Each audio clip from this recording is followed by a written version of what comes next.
Bom dia, sejam bem-vindos ao primeiro e provavelmente o único podcast que vai trabalhar sobre a questão da mulher e da feminilidade durante os períodos de Idade Média e período moderno. Eu me chamo Amanda, eu estou no 8º período do curso de História da PUC e fiz um artigo que trabalha a história das mulheres no período medieval e período moderno. E a partir disso, pensei em fazer um podcast para que a gente democratize um pouco deste conhecimento que a gente produz nas universidades. No episódio de hoje, o único episódio possível, a gente vai ter também uma convidada super especial, a Maitê. Maitê, se apresenta pra gente. Oi, Amanda. Muito obrigada por ter me chamado para esse podcast incrível. Eu sou a Maitê, eu estou no 6º período de História da PUC-PR e eu já estou trabalhando no meu artigo faz um tempo, né? Um artigo de conclusão de curso. E os meus estudos, eles são voltados para a questão de gênero, né? Mas atrelado à história da anorexia no período moderno. Então, é um pouco desses assuntos que a gente vai conversar hoje e fazer um contraponto bem legal. Incrível, incrível, Maitê. Você é incrível. Nesse sentido, então a Maitê e eu pesquisamos, sobre a história das mulheres em diferentes contextos, em diferentes fontes. Mas por que é importante estudar a história das mulheres? Como que se estuda a história das mulheres? Vocês já ouviram falar de gênero? O que é uma análise de gênero? Isso é muito importante para que a gente consiga entender como é os dias de hoje, como é a situação da mulher nos dias de hoje. Então a Maite vai explicar agora pra gente um pouquinho melhor sobre a história das mulheres e sobre gênero.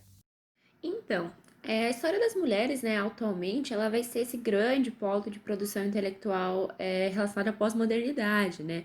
Porque entender as mulheres e a sua história nessa complexibilidade vai permitir a gente desconstruir essas falsas noções que foram naturalizadas a partir do gênero. E assim a gente vai conseguir perceber que a mulher ela não é um sujeito ahistórico, né?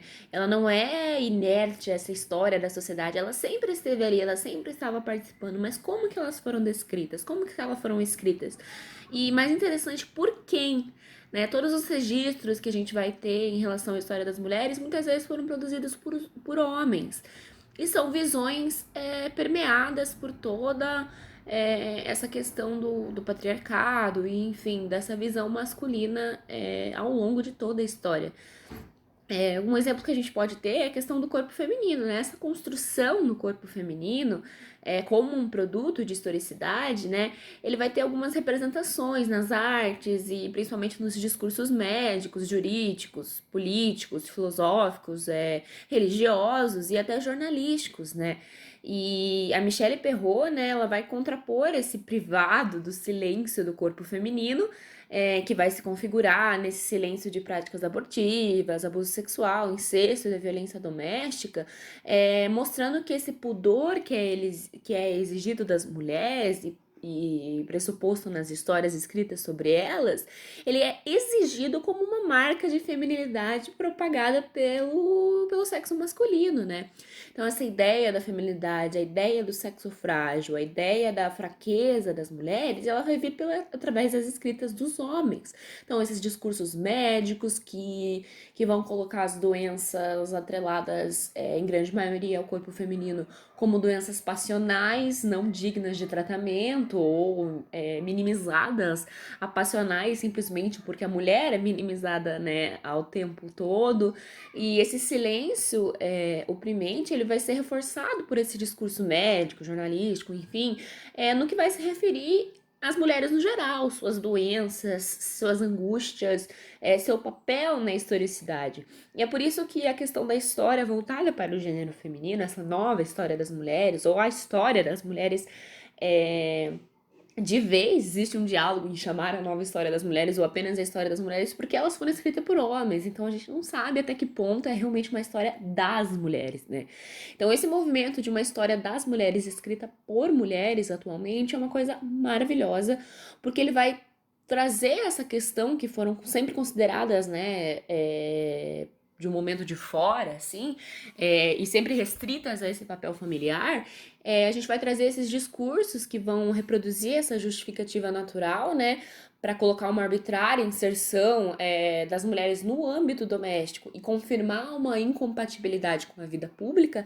A gente vai trazer agora uma questão científica, política e histórica atrelada tanto ao corpo feminino quanto às mulheres em si, né? Então a gente vai começar a desconstruir esse sistema social, ou conjunto de sistemas sociais, né, como a gente quiser colocar, de conexão que foram construídos em torno dessa dominação, dessa opressão e dessa submissão, né, que vai colocar essas categorias patriarcais e de androcentrismo que vão continuar sendo entendidas simplesmente em termos de gênero, né, colocando como a dominação de todos os homens sobre todas as mulheres, né.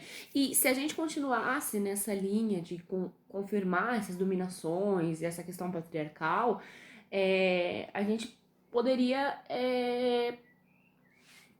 Muito interessante. É realmente muito importante que a gente sempre se policie para não negligenciar novamente a história das mulheres, assim como a história das outras minorias que foram, na verdade, né, por muito tempo excluídas dos processos históricos, como a história dos prisioneiros, a história dos negros, a história dos indígenas. É importante que a gente faça esse movimento de reconstrução do conhecimento a partir de novas formas de análise. E neste contexto, o gênero é muito importante. Foi muito boa a sua explicação, Maitê.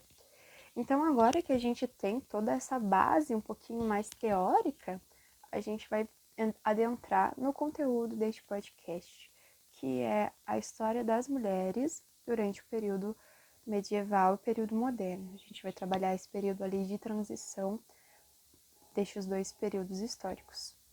Para falar da história das mulheres, então, no período de transição deste medievo para a modernidade, né, que está se constituindo ali, primeiramente a gente precisa falar do contexto social, do contexto histórico, o que estava acontecendo naquele momento. Para vocês não ficarem muito perdidos, primeiramente é bom a gente situar, né, o espaço-tempo. Então, de que momento da história a gente está falando e de onde a gente está falando. A gente está falando da Europa, ali dos anos de 1400, mais ou menos, vamos se estender até o final do período moderno, ali com a Revolução Francesa, né? Que é a pesquisa que a Maite está fazendo, ela se enquadra mais ali já na modernidade. Então, é este o recorte temporal que a gente vai trabalhar um pouquinho neste podcast, aqui nesse áudio, de uma forma bem bacana e bem sucinta, para a gente poder compartilhar um pouquinho deste conhecimento que a gente produziu e está produzindo. O período medieval ele é comumente dividido em duas partes, né? Podemos dizer assim, que seria a Baixa Idade Média e a Alta Idade Média. Então, a Alta Idade Média, quando estão acontecendo os processos que levam até o ápice da Idade Média, que a gente encontra, né, principalmente como a sua principal expressão o feudalismo, e a Baixa Idade Média, quando os processos estão galgando para a modernidade.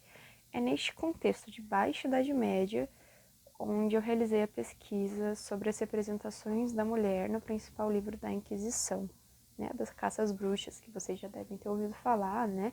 Tem muitas séries e filmes, até jogos de videogame que exploram isso. Então, não deve ser de toda uma novidade para os ouvintes desse podcast.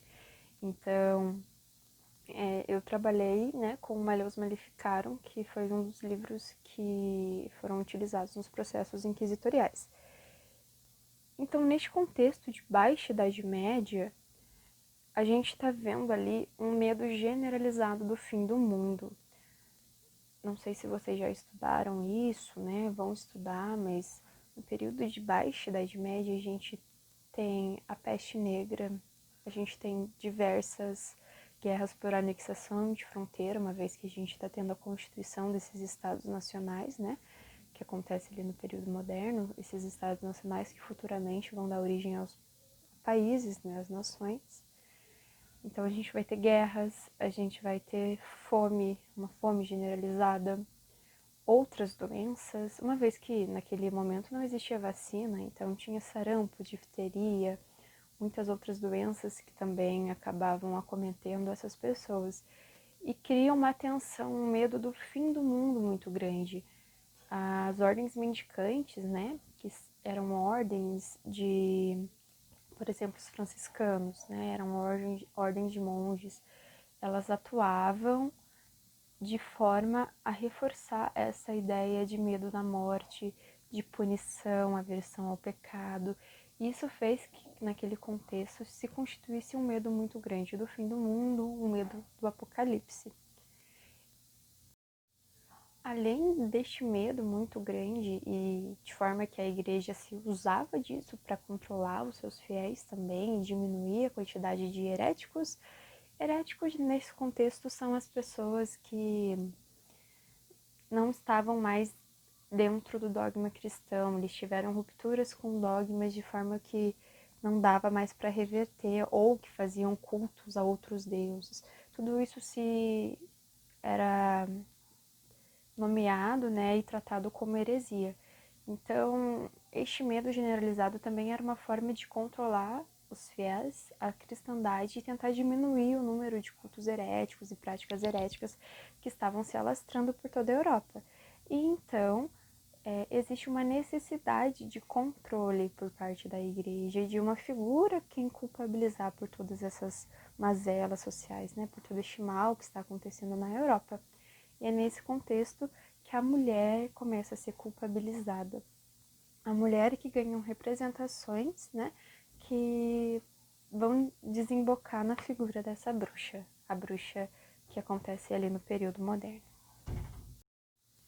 Então ali a mulher começa a ganhar representações diabolizadas, representações que tiram a sua humanidade. A mulher ela é representada como cópia imperfeita do homem, como um animal deficiente, como um ser sexual tão insaciável que precisava copular, né, se relacionar sexualmente com demônios. Então ela vai ganhando essas representações e essas representações futuramente vão ter como finalidade, né, os tribunais da Santa Inquisição e a caça às bruxas, que deixou como impacto material a morte, a caça e a morte de milhares de mulheres, né? Não só apenas na Europa, mas também nas colônias. Então, essas representações, elas se intensificam nesse contexto, elas ficam mais diretas e são modelos morais que as mulheres devem seguir e que devem se distanciar.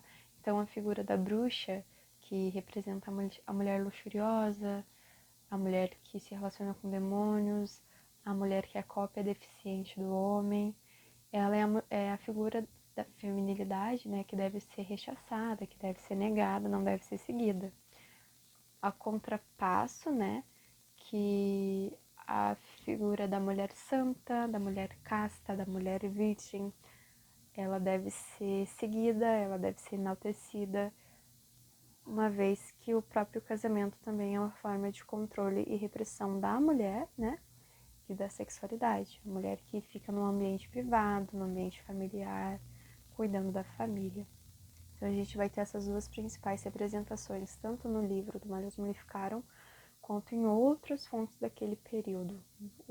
Tem o livro De Amore, do André Capelão, vai ter o Directum Inquisitorium, que é outro livro que também foi usado durante os processos inquisitoriais, onde essas representações também estão ali. Mas essas representações, gente, não é de toda uma novidade.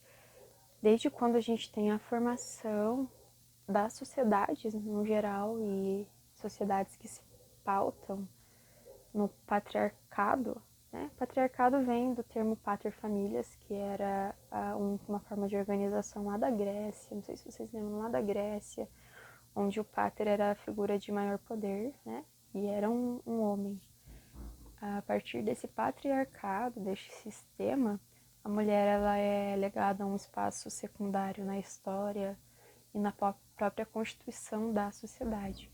Então, essas representações não surgem neste contexto de medo, elas se intensificam ali na Europa, né? Este medo do Deus juiz, que é o nome que se dá para este medo do fim do mundo, né? O medo de Deus julgar os pecados da humanidade, por isso que a peste era interpretada, né, como uma forma de julgar a humanidade pelos pecados do mundo. e a figura da bruxa também. Mas essas representações são muito mais antigas, elas surgem principalmente ali na Grécia, com os escritos de Aristóteles, e vão se intensificando depois no período medieval pela patrística e pela escolástica, que são duas filosofias ali muito fortes durante todo o medievo, que também colocam a mulher como um animal imperfeito, a mulher como a porta para o pecado, para o homem pecar, uma vez que Eva comeu da maçã antes de Adão e convenceu Adão a pecar. Então todas essas representações, elas são muito mais antigas e elas vão se intensificando durante o processo histórico. E aí, no período de transição, no livro do Deus Modificaram, né, elas vão ganhando o seu ápice, que tem como resultado futuramente, daí já no período moderno, o fenômeno da caça às bruxas. Então a gente vai ter a ação dessas mulheres a partir dos tribunais da Santa Inquisição e também a partir do matrimônio. Então vai ser a repressão da feminilidade, da sexualidade, a mulher sendo legada ao espaço privado, a mulher que não se enquadra nesses papéis sociais definidos ali pelo período e pela igreja, sendo demonizada, sendo literalmente caçada pelos tribunais da Santa Inquisição. Então é muito complexo tudo o que acontece naquele período, né? Não é uma... Quando a gente pensa em transição, a gente pensa numa linha reta, né? Como se tudo acontecesse de uma forma contínua. Mas não é isso, são processos de ruptura e permanência que vão impactando, né, a vida dessas mulheres e impactam nós enquanto mulheres até os dias de hoje, porque existem heranças de um imaginário que ainda permeiam os nossos dias. E a gente vai falar um pouquinho disso mais pra frente neste áudio, tá? Agora a Maitê vai falar um pouquinho, então, sobre a condição das mulheres no período moderno e explicando um pouquinho, né, na fala dela também, sobre a fonte que ela trabalha, como as mulheres são representadas nessa fonte, para a gente poder entender este controle e repressão que as mulheres sofreram durante esse período. Porque a gente está falando de uma repressão que se dá no campo material, ou seja, no campo físico, né? Com a perseguição das mulheres, por exemplo, mas também se dá no campo do discurso, das práticas, das representações. O que isso quer dizer? É toda uma rede de repressão onde o que se fala sobre as mulheres, o que se escreve sobre as mulheres, ou mesmo o que se pensa sobre as mulheres, fazem com que elas percam um pouco dessa humanidade, que elas sejam diabolizadas, tanto pela igreja quanto pelas próprias pessoas. Isso, exatamente. Você comentou sobre esse seu artigo maravilhoso que você produziu em relação à Inquisição, trazendo pela perspectiva de gênero, né? Analisando toda a questão relacionada às mulheres. E é muito interessante, porque na minha pesquisa, eu vou trazer a questão do período moderno, né? Vai ser uma fonte que eu vou analisar lá de 1694. Mas as características desse período de transição são muito curiosas, porque a mulher continua sendo vista de uma maneira totalmente pejorativa, sendo descrita historicamente de uma maneira totalmente pejorativa nessa produção de documentos. É, ter como exemplo o documento que eu estou analisando, ele é um documento de 1694. Ele é um relato médico, descrito por um médico inglês não conformista, né? Que ele vai tratar sobre o primeiro caso de anorexia feminina da história. Então ele ainda tá nomeando ela de atrofia nervosa. Até a gente chegar na nomenclatura de anorexia nervosa são anos. Foi durante muito tempo na história chamada de anorexia histérica, né? Referindo-se à histeria da mulher, a histerização do corpo da mulher, essa ideia de que as mulheres são doidas, enfim, que é propagado, né? Mas aí a gente vai tratar, dentro da minha pesquisa, assim, a questão desse jejum santo com atrofia nervosa, mas quais que foram esses reflexos dessa santidade, né, pós-reforma, nessa Inglaterra, e como que isso foi atrelado ao gênero pela produção do discurso masculino. Porque esse diagnóstico, esse discurso masculino que a gente vai ter dentro desse relato médico, ele é de uma visão protestante, né, protestante não conformista, inglês, do século XVII, masculina.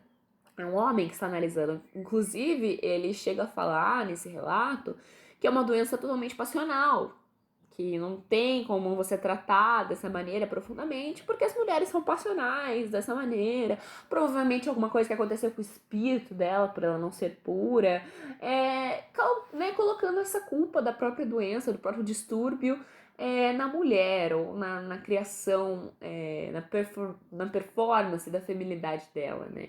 Isso é uma questão muito, muito interessante. Até porque o que acontece? A gente vem desse período que a Amanda analisou, né, nesse artigo maravilhoso dela, não me canso de elogiar, sempre vou me referir como maravilhoso, mas a gente vem da Idade Média, dessa canonização de santos, né, pela santidade, assim, permeada por essa santidade nesse Ocidente medieval.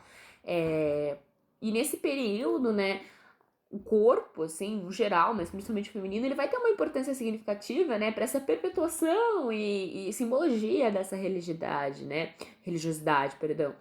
E se você fosse pegar ali no medievo, entre os séculos 7, 8 ali, as mulheres que apresentavam esses sintomas, recusa de alimentos, magreza extrema, falta de apetite, essa palidez, enfim, tudo que hoje em dia é atrelado cientificamente à anorexia, essas mulheres que nesses séculos da Idade Medieval elas apresentavam essas características, elas eram consideradas santas pela comunidade, né, dessa comunidade cristã. Incrível, foram denominadas como santas anorexas. A gente tem, por exemplo, a Santa Catarina de Siena, que foi uma dessas santas anoréxicas canonizadas, enfim, adoradas até hoje. E aí, quando a gente tem a passagem para o período moderno, toda essa questão da reforma, a gente vai ter uma demonização dessas mulheres. Então, antes elas eram elevadas e agora elas são consideradas demônios.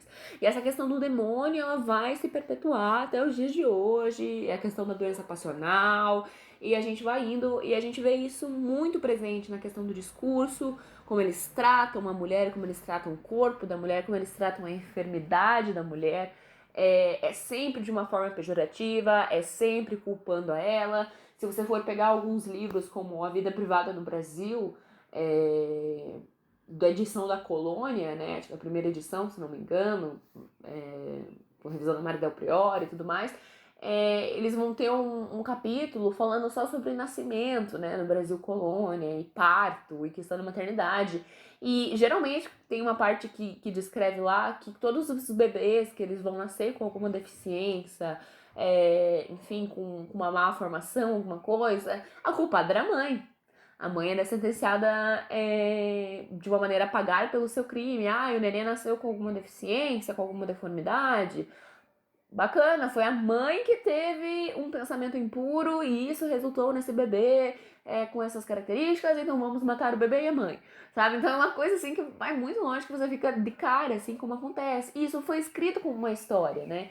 E isso vai longe como colocando como as mulheres devem se comportar e enfim, dessa maneira como é descrito não só nas fontes. E você vê aqui que eu trouxe o exemplo da Amanda, que é da Idade Média, o meu exemplo de questão, que é do período moderno, Inglaterra, né? A gente está ainda no âmbito da Europa, ali, as nossas pesquisas, mas se você for ler um livro de Brasil Colônia, estamos falando de Brasil, estamos falando de uma época completamente diferente, também temos esses registros. Então, às vezes, a gente não tem noção de quanto o nosso registro histórico atrelado às mulheres, ele está distorcido, né? Ele está escrito de uma maneira que a gente tende a olhar as mulheres com ódio, com repulsa, inferiorizando elas, né?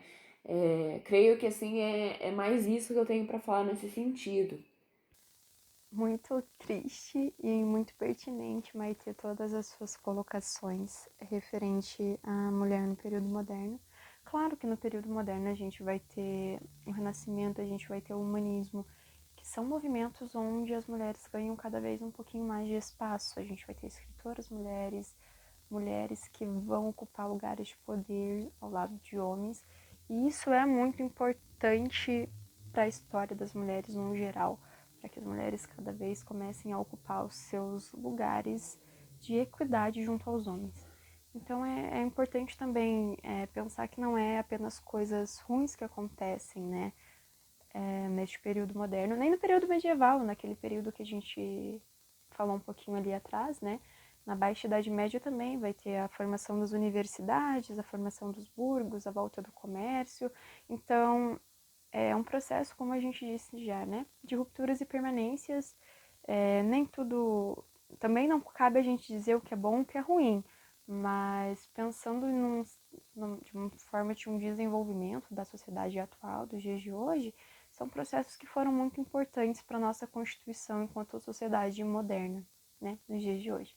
Então, é muito pertinente todas as suas observações, Maitê. É muito curioso como esse discurso da diferença biológica entre homens e mulheres, ele assume um caráter universal e imutável ao longo da história, né? Ele foi construído e reconstruído nesse entrecruzamento dos mais variados discursos, né? Então a gente encontra isso, como eu já havia falado antes, na religião, na filosofia, na medicina, se for um pouquinho mais longe, na psicanálise, na educação, né? Enfim, no direito, em todos esses âmbitos que a gente coloca, né? Então ele vai atravessando esse discurso de diferença biológica, né, entre os sexos, ele vai atravessando todas as relações sociais, né? E é dessa maneira que ele vai se legitimar, né? E é uma coisa que a gente tenta trazer outras visões e tentar deslegitimar essa diferença que foi imposta a nós com essa história das mulheres, com esse viés histórico direcionado para o gênero, porque parece existir esse cânone da opressão, né? Se você dá uma olhada, por exemplo, nas religiões monoteístas, a gente vai passar pelos livros sagrados e pelas interpretações que foram geradas deles e depois as reinterpretações, geralmente por parte dessas instâncias emissoras desses discursos, né, oficiais ou enfim, e eles vão ser sempre masculinos, né? Essas interpretações elas vão ser sempre masculinas, as reinterpretações novamente, e se a gente olhar desse viés religioso, é ali dentro dessas religiões, enfim, dentro do conceito geral de religião, que vai estar criada o que vai ser aquela matriz de exclusão das mulheres, né? Não só na história, como na sociedade, como na religião, né? Nos textos sagrados, que vai de fato utilizar uma teologia que ela foi se desenvolvendo progressivamente, com uma reflexão antropológica, né? Que foi centrada nessa imagem e semelhança de Deus aos homens e do pecado original às mulheres. Então, essa ideia do pecado, a historiografia do pecado está sempre voltada à questão da mulher. Ah, porque Eva comeu o fruto proibido. Então, é uma coisa que a gente tem que se responsabilizar enquanto historiadoras, trazendo uma história das mulheres, que é procurar essa tal origem e tentar reencontrar o que era imediatamente, ou se era aquilo mesmo, e trazer para uma imagem exatamente adequada a si e fazer uma revisão histórica do que já foi escrito sobre as mulheres, né? Essa história das mulheres que está surgindo, a gente tem diversos trabalhos, a gente tem questões que tratam sobre corpo, a gente tem questões que tratam sobre religião, que tratam sobre papel social, vida pública, vida privada. A gente tem uma leva de trabalhos incríveis vindo aí dessa história das mulheres, e é uma coisa que acho que a gente tem que se atentar muito, porque é realmente uma revisão necessária. E é uma escrita que tá vindo com tudo, assim. A gente tem livros como O Mito da Beleza, da Naomi Wolf. A gente traz umas análises interessantes da Michelle Perrault também. Existem muitas historiadoras mulheres, assim, que estão trazendo essa revisão maravilhosa que é muito necessária. E eu vou parar de me alongar um pouco, senão eu não vou dar fala pra Amanda. Então é isso aí, gente. E é isso, a história das mulheres é uma história que foi literalmente escrita com sangue e suor de mulheres que vieram antes de nós, para que hoje a gente pudesse ter direitos que foram conseguidos a partir de muita, muita luta. Então é importante que a história das mulheres seja revisitada através de olhares que deem voz a essas mulheres, que não apenas expliquem as suas histórias, mas que tentem entender a constituição dessa história, de que forma isso se deu, por que isso se deu, entendem? Que não seja apenas uma história que fale sobre números, mas que Quando a gente pensa na história das mulheres, por muito tempo ela foi escrita majoritariamente por homens. Não tem como a gente ter acesso à história dessas mulheres que a gente falou aqui hoje, porque não tem como a gente voltar no passado. A gente não tem como falar das bruxas como elas eram, tal qual elas eram, porque a gente só tem acesso à visão de pessoas sobre elas. E essas pessoas geralmente são homens, geralmente são cristãos. Então a gente tem acesso à forma como eles a se apresentavam, como eles a imaginavam, distorciam, na verdade, né? A sua imagem também. A gente tem acesso a essa realidade, que é uma realidade construída, não a realidade tal qual ela era. Então é importante que a gente faça constantemente revisite o passado, né? Constantemente de forma a tentar estudar ele realmente de uma nova perspectiva, aquela que tenta realmente entender a história a partir dos excluídos, aqueles que perderam a voz durante processos históricos. E isso é muito importante porque nos dias de hoje a gente vê que as mulheres estão novamente perdendo muitos direitos. As mulheres estão sendo atacadas por serem mulheres. É só ligar a televisão e ver as notícias sobre feminicídio, por exemplo. As mulheres trans são atacadas apenas por serem mulheres. Nós vemos todo um discurso, né, no próprio governo que preza pela volta da família tradicional, e a volta da família tradicional tem heranças dessa retomada da mulher ao espaço privado, a mulher como figura materna, né, a guardiã do lar. E isso também influencia na perda de direitos, por exemplo, do espaço de trabalho da mulher. Então é muito importante que a história das mulheres seja cada vez mais trabalhada nas escolas, nas universidades, na sociedade de forma geral. Muito obrigada, Amanda, por ter me chamado para participar desse podcast incrível, sempre visando a democratização desse acesso à história das mulheres, né, trazendo também exemplos que façam sentido para que a gente perceba não só na sociedade em geral, mas quanto nas nossas bolhas, nos nossos ciclos isso atuam, né, para que isso faça sentido de uma maneira que a gente consiga levar isso para fora, né, nunca deixar tudo na academia, nunca deixar tudo pra gente, conhecimento tem que ser compartilhado e é muito prazeroso poder estar fazendo isso do seu lado, que é uma pessoa que luta tanto pela educação, pela democratização e pela história das mulheres. Foi um prazer participar, espero que vocês tenham gostado, né? E é isso. Enfim, galerinha, é isso. Espero que vocês tenham gostado. Muito, muito obrigada, Maite, por ter topado participar desse projeto. Foi muito importante trazer um pouquinho do conhecimento que a gente tem produzido na universidade, né, para a sociedade em geral, né?